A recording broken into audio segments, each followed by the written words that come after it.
everyone, this is Basil. Welcome to iPlus Training Solutions.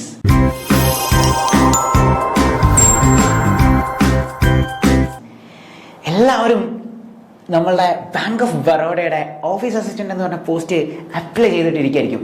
എന്ത് പഠിക്കണം, എങ്ങനെ പഠിക്കണം എന്നൊക്കെ ആയിരിക്കും ഇപ്പോൾ ചിന്തിക്കുന്നത്. കുറച്ച് പേര് ലാസ്റ്റ് ഡേറ്റിന് വേണ്ടി കാത്തു വെച്ചേക്കുമായിരിക്കും. ലാസ്റ്റ് ഡേറ്റിന് വേണ്ടി കാത്തു വെച്ചേക്കുന്നത് ഇന്ന് തന്നെ അപ്ലൈ ചെയ്യുക. Last date May 23 last date. അന്ന് അപ്ലൈ ചെയ്യാൻ നിൽക്കാതെ എല്ലാവരും ഈ വീക്കിൽ തന്നെ അപ്ലൈ ചെയ്യുക. അപ്പം നമ്മൾ ഭയങ്കര കൺഫ്യൂസ്ഡ് ആണ്.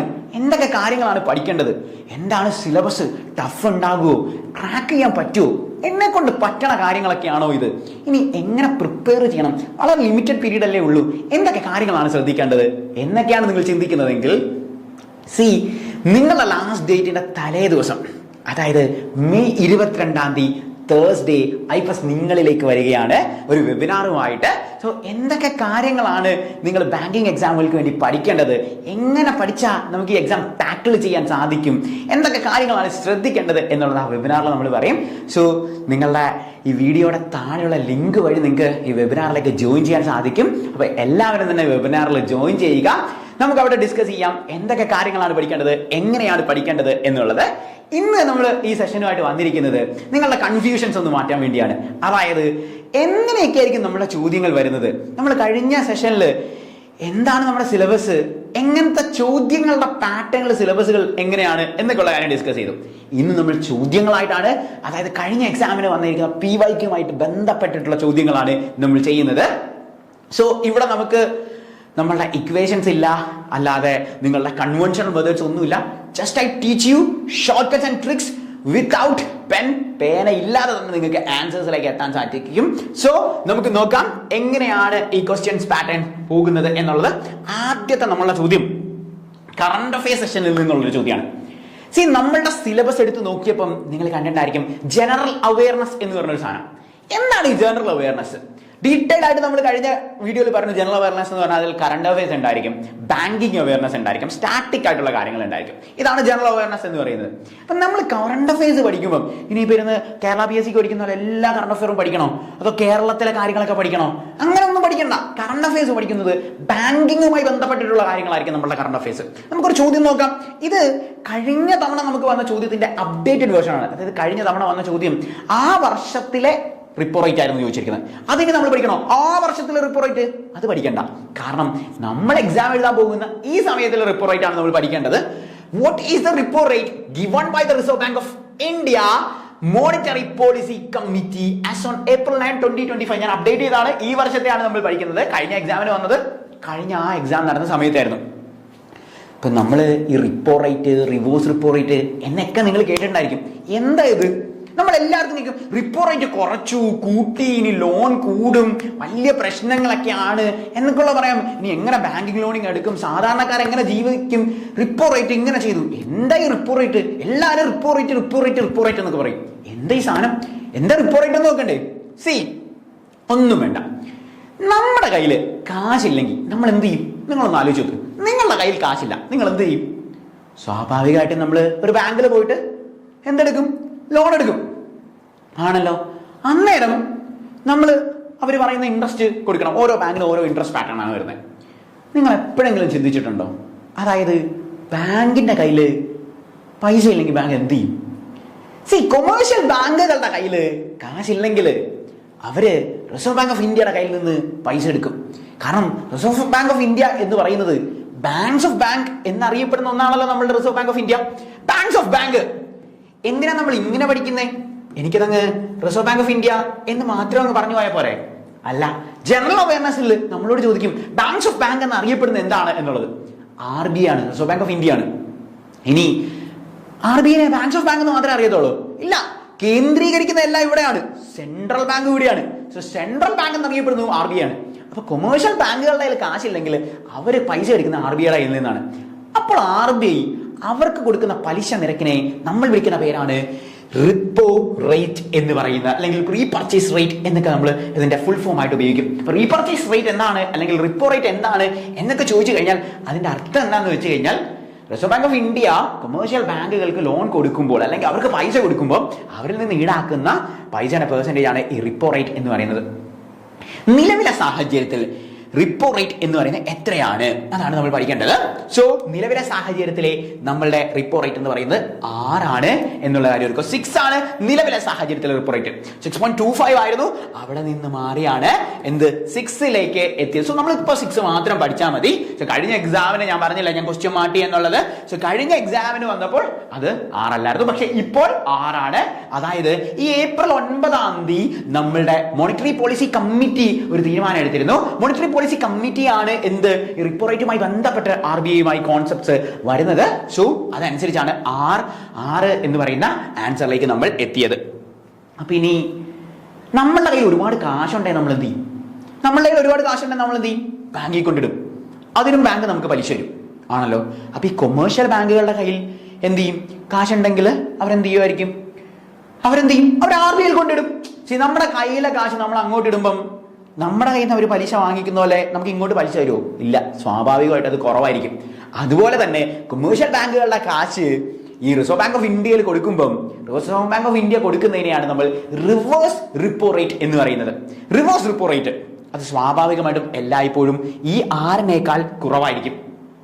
ഇപ്പോഴത്തെ റിവേഴ്സ് റിപ്പോ റേറ്റ് എത്രയാണ് എന്ന് ചോദിച്ചു കഴിഞ്ഞാൽ ഈ ക്വസ്റ്റ്യനിലല്ല, നമ്മൾ കണക്ട് ചെയ്ത് പഠിക്കാണ്. ഇപ്പോഴത്തെ റിവേഴ്സ് റിപ്പോ റേറ്റ് എത്രയാണെന്ന് ചോദിച്ചാൽ 3.35 ആണ് എന്നുള്ള കാര്യം ഓർത്തുകൊള്ളുക.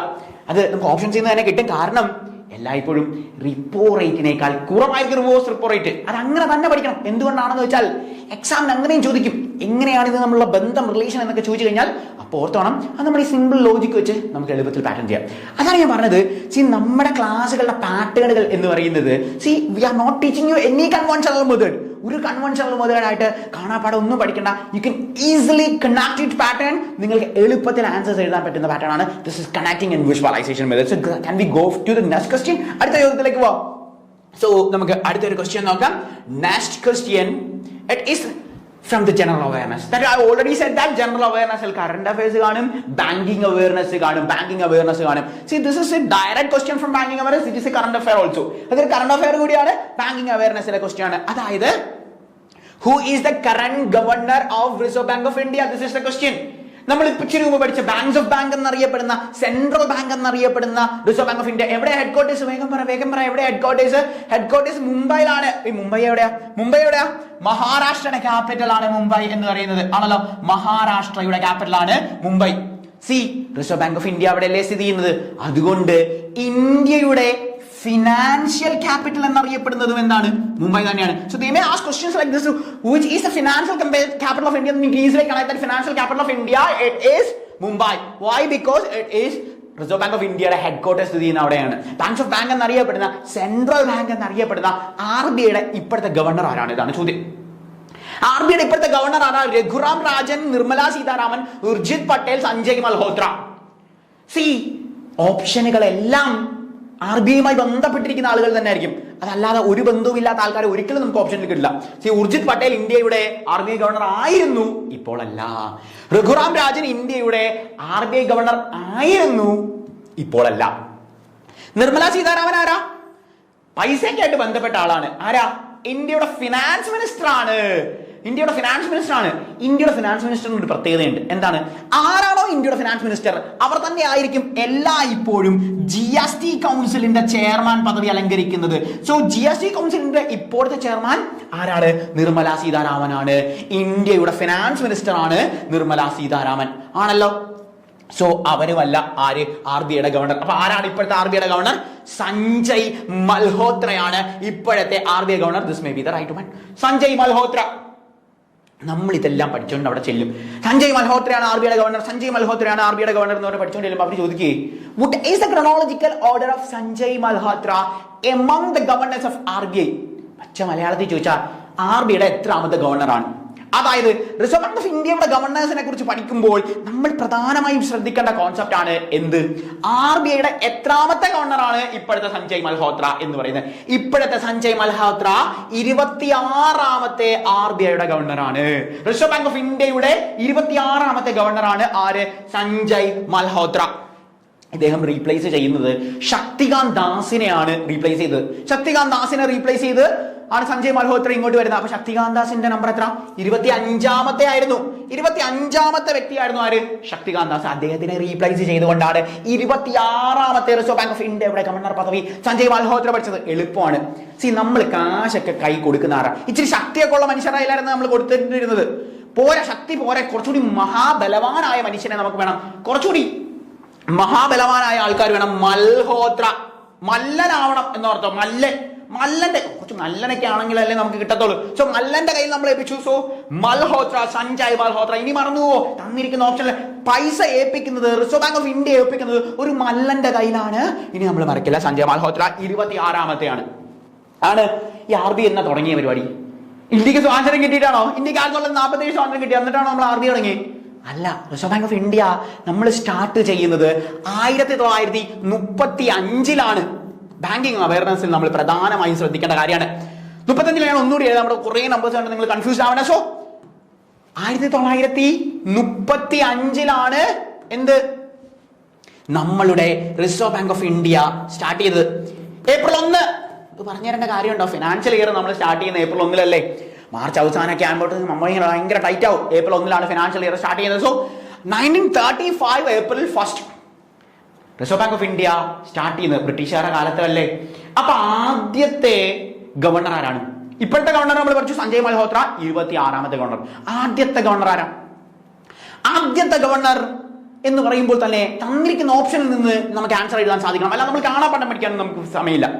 ആദ്യം എന്ന് പറയുമ്പോൾ നമ്മൾ ബോർഡിനല്ലേ ഓർക്കും, നമ്മൾ ജനിക്കുന്നയാളെ ആദ്യം നമുക്കൊരു കുട്ടി ഉണ്ടാവുക ആദ്യം എന്ന് പറയുന്ന പാരാണ് ആണല്ലോ. സോ ആദ്യത്തെ ഗവർണർ എന്ന് പറയുന്നത് ഓസ്ബോൺ ആണ്. ഓസ്ബോൺ കണ്ടോ? ഓസ്ബോൺ നമുക്ക് പാറ്റേണിൽ നിന്ന് കിട്ടും. Born, he was born. Reserve bank of India was born in 1935. Reserve Bank of India was born in 1935. RBI ജനിച്ചപ്പോൾ തന്നെ നമ്മൾ ഓസ്ബോൺ, ജനിച്ചപ്പോൾ തന്നെ ആദ്യത്തെ ഗവർണർ നമ്മൾ ഓസ്ബോൺ. ഓപ്ഷൻ കിട്ടില്ല. Osborne Smith, full name of Smith. നിങ്ങൾ ഫുൾ നെയിം ഒന്നും പഠിക്കണ്ട, ഓസ്ബോൺ സ്മിത്ത് ആണ്.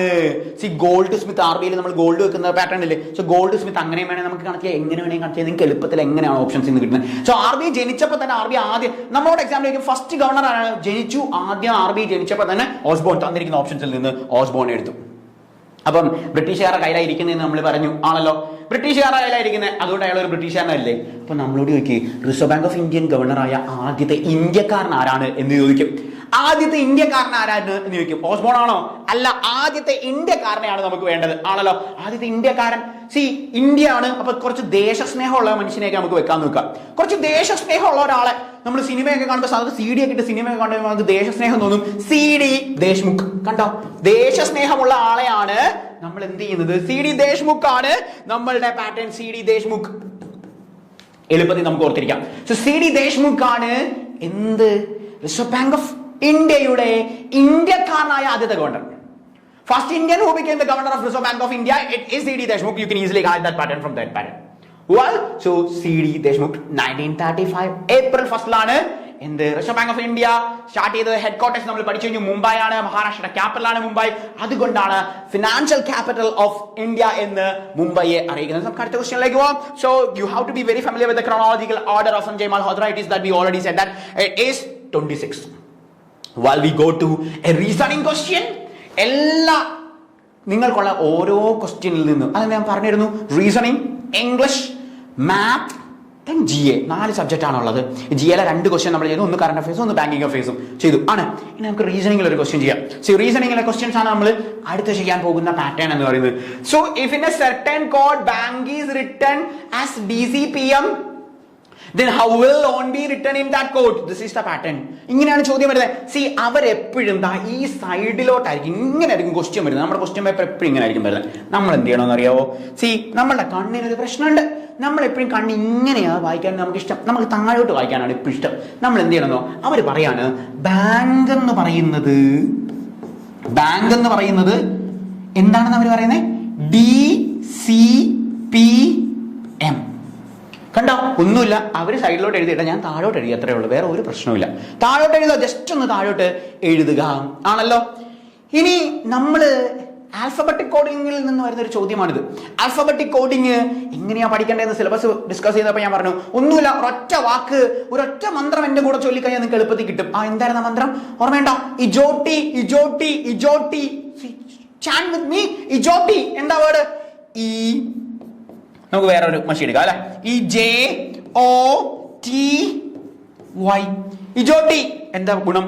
5, 10, 15, 20, 25 കൂടി കൂടി പോവല്ലേ? 5, 10, 20, 25. ഇനി മറക്കുവോ? നിങ്ങൾക്ക് ഏത് ലെറ്ററും കിട്ടൂലേ? ബി ഒന്ന് പറഞ്ഞാൽ എനിക്ക് ബി രണ്ടാമത്തെ ലെറ്റർ അല്ലേ? ബി രണ്ടാമത്തെ ലെറ്റർ എങ്ങനെ? ഈ 5 ആണ് AB, അല്ലെങ്കിൽ തന്നെ ബി രണ്ടാന്ന് നമുക്കറിയാം. 2 A 1. അയ്യോ, ഇനി എന്നെത്ര ദൈവങ്ങളെ, എന്നെ നമ്മൾ ഓർമ്മ വെച്ച നാള് മുതൽ പഠിച്ചതാ. എന്ത്? ചിൽഡ്രൻസ് ഡേ നവംബർ 14 നെഹ്റുവിന്റെ പിറന്നാള്. November 14 N14. ഇനി അതില്ലെങ്കിലും വേണ്ട. നോക്ക്, O എന്ന് പറഞ്ഞാൽ 15 അല്ലേ? LMNOP അല്ലേ? സോ O N14 ആണ്, O 15 ആണ്. സെറ്റ് ആണ്. K JK ഇജോട്ടിയുടെ J 10 ആണ്. അപ്പൊ K എത്ര? 11 ആണ്. സിമ്പിൾ. ഇതുകൂടി ഒന്ന് എഴുതിയിട്ടേ. D നിങ്ങൾ തന്നെ പറ, വേഗം പറ. 4 അല്ലേ? ഇജോട്ടി ABCDEE 4. ഓക്കെ. C എത്ര? 3. ഓക്കെ. P എത്ര? അറിയത്തില്ല ദൈവമേ. LMNOP. O എത്ര? ഇജോട്ടി O 15 ആണ്. സോ P 16 ആണ്. M എത്ര? M മൊത്തം ഇംഗ്ലീഷിൽ എത്ര ലെറ്റർ ഉണ്ട്? 26 ലെറ്റർ ഉണ്ട്. അതിന്റെ പകുതി എന്ന് പറഞ്ഞാൽ 26ന്റെ പകുതി 13 ആണ്. M എന്ന് പറഞ്ഞാൽ എത്ര? മിഡിൽ ലെറ്റർ ആണ് M. സോ 13 ആണ്. കണ്ടോ? ഇനി അതല്ലെങ്കിൽ നമുക്ക് ഇജോട്ടി വെച്ച് കണ്ടുപിടിക്കാം. എങ്ങനെയാണെങ്കിൽ കണ്ടുപിടിക്കാം. എന്തിനാ ഞാനിത് താഴോട്ട് എഴുതിയെന്ന് നിങ്ങൾക്ക് ഇപ്പോൾ മനസ്സിലായി കാണും. എന്തിനാ? നിങ്ങൾ നോക്കി, 2, 4, 1, 3, 14, 16, 11, 13. അതായത് 2 കൂടി കൂടി വരികയല്ലേ? നോക്കി, 2 കൂടി കൂടി വരിക. എല്ലായിടത്തും 2 കൂടി കൂടി വരിക. എല്ലാ ക്വസ്റ്റ്യനിലും 2 കൂടുന്നുണ്ടോ? ഇല്ല. ചില ക്വസ്റ്റ്യൻ ചിലപ്പോൾ 1 ആയിരിക്കും കൂടുന്നത്, ചിലത് 2 ആയിരിക്കും കൂടുന്നത്, ചിലപ്പോൾ 3 ആയിരിക്കും കൂടുന്നത്, ചിലപ്പോൾ 4 ആയിരിക്കും കൂടുന്നത്. അത് മനസ്സിലാക്കാൻ വേണ്ടിയാണ് ഈ സാധനം ഇങ്ങനെ വരച്ചിട്ടേക്കുന്നത്. ഇനി എന്താന്ന് വെച്ചാലേ, നമ്മളോട് ചോദിക്കുന്നത് ലോണ് എന്താണ് എന്നുള്ളതാണ് വേണ്ടത്. ആണല്ലോ, ലോൺ എന്താണ് എന്നുള്ളതാണ് നമുക്ക് കിട്ടേണ്ടത്. സോ നമുക്ക് ലോൺ എന്ന് എഴുതി നോക്കാം. C loan, LOAN, loan. Loan എന്താണ് എന്നുള്ളതാണ് നമുക്ക് വേണ്ടത്. ആണ് നിങ്ങൾ ആദ്യം തന്നെ ഞാൻ പറഞ്ഞ പോലെ ഒന്ന് കണ്ടുപിടിച്ച വേഗം. L എത്രയാണ് എന്നുള്ളത് കണ്ടുപിടിച്ചേ. L കിട്ടിയോ? O ആദ്യം കിട്ടൂലേ? 15, കാരണം ഇജോട്ടി നമുക്ക് എളുപ്പത്തിൽ കിട്ടി. A 1, N 14. L എത്ര? LMNO അല്ലേ? M 13 ആണെങ്കിൽ L എത്ര? 12 അല്ലേ? ഇതിന്റെ കോഡിംഗ് ആണ് നമുക്ക് കണ്ടുപിടിക്കേണ്ടത്. അപ്പം ലോൺ എങ്ങനെ എഴുതുമെന്ന് വെച്ചാൽ, ഇവിടെ 2 ആണ് കൂടുന്നതെങ്കിൽ ഇവിടെ 2 ആയിരിക്കും. സി 12ന്റെ കൂടെ 2 കൂട്ടുക 14, 15ന്റെ കൂടെ 2 കൂട്ടുക 17, 1ന്റെ കൂടെ 2 കൂട്ടുക 3, 14ന്റെ കൂടെ 2 കൂട്ടുക 16. ഇതായിരിക്കും ഉത്തരം. അതായത് 14ാമത്തെ നമ്പർ. വേഗം പറ. നവംബർ 14. N അല്ലേ? തന്നിരിക്കുന്ന ഓപ്ഷൻ നോക്ക്. തന്നിരിക്കുന്ന ഓപ്ഷൻ എന്നിൽ തുടങ്ങുന്ന ആകെ 3 ഓപ്ഷൻ ഉണ്ട്. അതായത് ഇത് ഒരിക്കലും ആൻസർ അല്ല, വെട്ടിക്കളഞ്ഞു. പിന്നെ ഒന്നും നോക്കണ്ട. സി അടുത്ത നമുക്ക് എത്ര? നമ്മൾ 15ന്റെ കൂടെ 2 കൂട്ടി 17 ആയി. അതായത് 17. ഇജോട്ടി OLMNOP Q. ക്യൂവിൽ സ്റ്റാർട്ട് ചെയ്യുന്ന ഈ ഒരു ഓപ്ഷൻ ഉണ്ട്, ഈ ഒരു ഓപ്ഷൻ ഉണ്ട്. അപ്പൊ ഇത് ആൻസർ അല്ല. 2 ഓപ്ഷനേ ഉള്ളൂ, നമ്മൾ എലിമിനേറ്റ് ചെയ്തു. സി അടുത്ത A 3 ആയി. 3 ABC ആണ്. ദാ പാറ്റേൺ. സോ ഇവിടെ അല്ല. This may be the answer. നമുക്കൊന്നുകൂടി നോക്കാം. സി LMN ആണ് 16 വന്നു. ഇജോട്ടി OLMNOP. So this one is the answer. You can easily identify that. അപ്പൊ ഇജോട്ടി എന്ന് പറഞ്ഞ ഒരു ഒറ്റ കോഡിംഗ് വെച്ച് ആൽഫബറ്റിക് കോഡിംഗിൽ വരുന്ന എല്ലാ ക്വസ്റ്റ്യന്റെ ഉത്തരം നിങ്ങൾക്ക് കിട്ടും. So this is reasoning. From the reasoning U can easily identify that. അല്ലാതെ അവിടെ ചെന്നിട്ട് ABCDEFGHIJK LMNOP പിന്നെ 10 വിരലില്ല, പിന്നെ കാലും എണ്ണും കയ്യും എണ്ണും, ടൈമും പോകും, എക്സാമും തീരും, നമ്മൾ ലിസ്റ്റിലും കാണത്തില്ല. So don't follow conventional method, you can follow this method. നമുക്ക് എല്ലാ എക്സാംസിനും ഈ പാറ്റേൺ ഫോളോ ചെയ്യാം. മാത്സിൽ ഇത് നമുക്ക് ഫോളോ ചെയ്യാം. നമുക്ക് നോക്കാം മാത്സിൽ ഒരു ക്വസ്റ്റ്യൻ. സി മാത്സിൽ നമുക്ക് വരുന്ന ചോദ്യം, മാത്സ് എന്നൊക്കെ കേൾക്കുമ്പോഴെല്ലാം പേടിച്ചിരിക്കുക. വേണ്ട, ബാങ്കിങ് ആണ്, മാത്സ് ആണ്. No, I already told you. Break the conventional method, burn the conventional patterns, follow shortcuts and tricks. You can easily identify this type of questions. സി അടുത്ത പാറ്റേൺ ഒരു ചോദ്യം നോക്കാം. മാത്സിൽ a man bought an article for 450 and sold it for 540. What is the profit percentage? This is the question that I may ask. Profit and ലോസിൽ നിന്ന് വന്നേക്കാം. C 10th യോഗ്യതയുള്ള ഒരു എക്സാമാണ് നമ്മൾ എഴുതുന്നത്. സോ ബേസിക് ക്വസ്റ്റ്യൻസേ വരത്തുള്ളൂ. 10th ക്വസ്റ്റ്യൻ ആണ്. C profit and ലോസിലെ ഒരു ചോദ്യ പാറ്റേൺ ആണ് വന്നത്. A man bought an article for 450. That means the cost price is 450 രൂപയാണ് കോസ്റ്റ് പ്രൈസ്. ഇതാണ് അവർ പറയുന്നത്. 450 രൂപയാണ് കോസ്റ്റ് പ്രൈസ്. കോസ്റ്റ് പ്രൈസ് എന്ന് പറഞ്ഞാൽ എന്താ? വാങ്ങുന്ന വിലയെ നമ്മൾ വിളിക്കുന്ന പേരാണ് കോസ്റ്റ് പ്രൈസ്. ആണല്ലോ. വാങ്ങുന്ന വില, ഞാനൊരു സാധനം ഒരാളുടെ കയ്യിൽ നിന്ന് വാങ്ങി, അതാണ് കോസ്റ്റ് പ്രൈസ്. ഞാനത് മറ്റൊരാൾക്ക് വിറ്റു, ബിസിനസ് അറിയുന്ന കാര്യം, സെല്ലിംഗ് പ്രൈസ്. ഞാൻ വാങ്ങുന്നതിനേക്കാൾ കൂടുതലാണെങ്കിൽ എന്തായിരിക്കും? അത് ലാഭമായിരിക്കും. ഞാൻ 10 രൂപയ്ക്ക് ഒരു സാധനം വാങ്ങിച്ചു 5 രൂപയ്ക്ക് അത് വിറ്റാൽ എനിക്ക് 5 രൂപ നഷ്ടമല്ലേ വരുന്നത്? ഞാൻ 10 രൂപയ്ക്ക് മേടിച്ച് 15 രൂപയ്ക്ക് വിറ്റാ എനിക്ക് 5 രൂപ ലാഭമാണ് കിട്ടുന്നത്, ആണല്ലോ. സോ നമ്മൾ വാങ്ങുന്ന വില കോസ്റ്റ് പ്രൈസ് ആണ്, വിൽക്കുന്ന വില സെല്ലിംഗ് പ്രൈസ് ആണ്. അപ്പൊ ഇവിടെ കോസ്റ്റ് പ്രൈസ് പറഞ്ഞു 450, സെല്ലിംഗ് പ്രൈസ് എന്ന് പറയുന്നത് 540 ആണ്, ആണല്ലോ. ഇവർ തമ്മിലുള്ള വ്യത്യാസമായിരിക്കുമല്ലോ നമ്മളുടെ പ്രോഫിറ്റ്. ഇവർ തമ്മിലുള്ള വ്യത്യാസമാണ് പ്രോഫിറ്റ്. അപ്പൊ കൂടുതലാണ് സെല്ലിംഗ് പ്രൈസ് 504. സോ 0 പോയി, 4 പോകത്തില്ല, 14 സി 9, 90 രൂപയാണ് എന്ത് നമ്മുടെ പ്രോഫിറ്റ്. 90 രൂപയാണ് പ്രോഫിറ്റ്. സന്തോഷം, പ്രോഫിറ്റ് കിട്ടി. പക്ഷെ അവർ പ്രോഫിറ്റ് ആണോ ചോദിച്ചേക്കുന്നത്? അവർ ചോദിച്ചിരിക്കുന്നത് നമ്മളോട് പ്രോഫിറ്റ് പെർസെന്റേജ് കണ്ടുപിടിക്കാനോ ചോദിക്കുന്നത്. They are asking you that profit percentage. How can we identify that pattern? ഈ പെർസെന്റേജ് എന്ന് പറഞ്ഞാൽ എന്താ? പെർസെന്റേജിന് മലയാളം ഒന്ന് ആലോചിച്ച് നോക്കി. ശതമാനം. ശതം എന്ന് പറഞ്ഞാൽ എന്താ? 100. അതായത് പെർസെന്റേജ് എല്ലായ്പ്പോഴും 100നോട് പാറ്റേൺ ചെയ്തിരിക്കുക. നിങ്ങൾ നോക്കിക്കോണേ, കോസ്റ്റ് പ്രൈസ് എല്ലായ്പ്പോഴും ഏത് ക്വസ്റ്റ്യൻ വന്നാലും, കോസ്റ്റ് പ്രൈസ് എന്താന്ന് ഞാൻ പറഞ്ഞു, വാങ്ങുന്ന വിലയാണ്. കോസ്റ്റ് പ്രൈസ്, വാങ്ങുന്ന വില എല്ലായ്പ്പോഴും 100% ആയിരിക്കും. ഒരു മാറ്റം ഉണ്ടാവില്ല. എല്ലായ്പ്പോഴും 100% അതായത് ഇവിടുത്തെ 100% ഏതാ? 450 ആണ് 100%. ഇവിടുത്തെ 100% 450 ആണ് 100% എന്ന് പറയുന്നത്. 100% 450 ആണ്. നമ്മളോട് ചോദിച്ചിരിക്കുകയാണ് ഈ 90 എത്ര ശതമാനമാണ്? ഇതാണ് നമ്മൾ കണ്ടുപിടിക്കേണ്ടത്. ഇക്വേഷൻ ഉണ്ട്. Do you want equation? നമുക്ക് ഇക്വേഷൻ ഒക്കെ വേണോ? വേണ്ട. എളുപ്പം വഴി കണ്ടോണേ. ഇത് 100% ആയത് എങ്ങനെയാന്ന് മനസ്സിലായല്ലോ. അതായത് കോസ്റ്റ് പ്രൈസ് എല്ലായ്പ്പോഴും 100%. ഏത് ക്വസ്റ്റ്യൻ വന്നാലും കോസ്റ്റ് പ്രൈസ് 100%. കോസ്റ്റ് പ്രൈസ് 500 ആണെങ്കിൽ 500 ആയിരിക്കും. കോസ്റ്റ് പ്രൈസ് 1000 ആണെങ്കിൽ 1000 100% ആയിരിക്കും, ആണല്ലോ. ഒരു നമ്പറിന്റെ 100% എന്ന് പറഞ്ഞാൽ ആ നമ്പർ തന്നെയാണ്.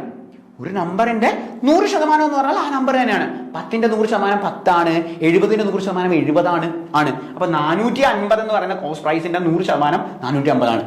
ഇതിൽ 90 എത്ര പെർസെന്റേജ് ഉണ്ട് എന്നാണ് നമുക്ക് കണ്ടുപിടിക്കേണ്ടത്.